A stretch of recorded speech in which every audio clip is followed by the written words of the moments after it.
Welcome back to EFD for this week's edition of Euro Transfer Talk. The window may well be closed in the continent's big leagues yesterday, but that doesn't mean the stories are dying out. Let's jump straight into it. When Inter Milan paid just €40 million to bring Achraf Hakimi to the San Siro in the summer, it was seen as one of the bargains of the transfer window. The Moroccan right-back had spent the two previous seasons on loan at Borussia Dortmund, and last campaign scored 9 goals and set up 10 more across Bundesliga and Champions League action. And with Real Madrid having a surplus of defenders, the 22-year-old was a player Los Blancos were happy to let go. Under Antonio Conte this year, Hakimi has netted 6 goals and assisted 3 from the right wing-back position in Serie A, already establishing himself as one of the world's best in his position. But complications over the deal Inter and Real struck have arisen, meaning he could be on the move again very soon. The Nerazzurri have been struggling financially since before the pandemic, and as a result they haven't paid the €10 million due to the Spanish giants in December. The two sides agreed to push the deadline to the end of March, but the Italians' financial situation is a cause for concern in the Madrid boardroom, with reports suggesting they could outright demand Hakimi be returned to the Bernabeu. As for Inter, it appears they have decided the best course of action is to just recoup the money they paid for him by selling him off in the summer. This means the explosive wingback could once more be available for just €40 million. 2 Premier League clubs are linked with his signature, but both Arsenal and Chelsea may be reluctant to sign him, despite long-term interest. With both Azpilicueta and Reece James in the squad and over £200 million splashed by his predecessor, Thomas Tuchel isn't expected to immediately pursue Hakimi. As for the Gunners, their interest U-turned after his value skyrocketed at Dortmund, and there's no reason to believe that wouldn't be the case again this time. But where do you think Hakimi will be playing his football next season? Inter Milan, Real Madrid or somewhere else? Let us know in the comments below. From a former Real Madrid defender to a current one, Sergio Ramos still finds his future no clearer with just 4 months remaining on his deal at the Bernabeu. Despite having made 668 appearances for Los Blancos since 2005, scoring a century of goals, winning 22 trophies and being club captain for the last 6 years, the club seemed to be prepared to let the 34-year-old run his contract all the way down. The Spaniard, who also captains his national team, has been linked with a move to both Manchester City and Manchester United, although currently PSG appear to be the front runners. One of the only teams who would be able to afford his current €11 million a year salary, Pochettino seems keen to bring Ramos to the Parc des Princes, having said we are looking for players with great leadership, and that here Ramos would find a great club with the obsession to always win. And the flames have been stoked by Real Madrid chief Florentino Perez, who has told Ramos to leave for PSG if they offer him a better deal, with rumours that the Paris outfit have offered a €20 million a year contract, something PSG president Nasser Al-Khelaifi denies, both publicly and in private conversations with his Madrid counterpart Perez. But don't rule out Ole Gunnar Solskjaer's United quite yet, with Sergio's brother Ren suggesting that if the defender does leave for the Premier League, Old Trafford is his preferred destination. This is a story that will keep cropping up until Ramos puts pen to paper. But where will he end up? Or will he just stay? Let us know down below.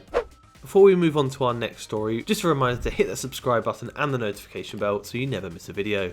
Sticking with PSG next, where it looks like the appointment of Pochettino has had a positive effect on the squad, having won 4 of the 6 games in charge to date, and winning his first trophy already after a 2-1 victory over Marseille in the Trophy des Champions. And not only that, it seems like the big names in the French capital are going to stay put. First, Neymar. The Brazilian has come out and said, "I am very happy here, I want to stay at PSG and I hope Mbappe wants to stay too. We want PSG to be a great team and I want to keep playing football and be happy." With the 28-year-old's contract expiring next summer, this should not just be music to Pochettino's ears, but also the board, as they continue on the hunt for that elusive Champions League trophy.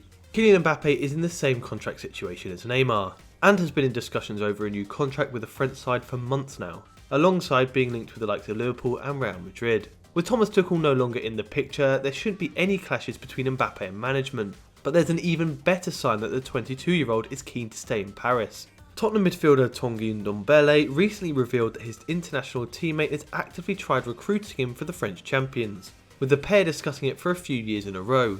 He then told Telefoot, "I'm from Paris, wearing the Paris jersey one day? Why not? But I'm at Spurs, and it's going well." That's a far cry from the last campaign where he was unceremoniously hooked at half-time by Jose Mourinho, before this season turning into one of Spurs' most important players, contributing 4 goals and 2.5 defensive actions a game. But even if PSG don't sign the 24-year-old, keeping both Neymar and Mbappe on board can only be a good thing. Off to Barcelona now, where Leo Messi's contract has been published by Spanish newspaper El Mundo. resulting in the Catalan club preparing to take legal action against the outlet. According to the publication, Messi's contract with Barcelona is worth a maximum of €555 million until it expires at the end of June this year. Having signed the deal back in 2017, this means a 33-year-old has earned up to €139 million every year.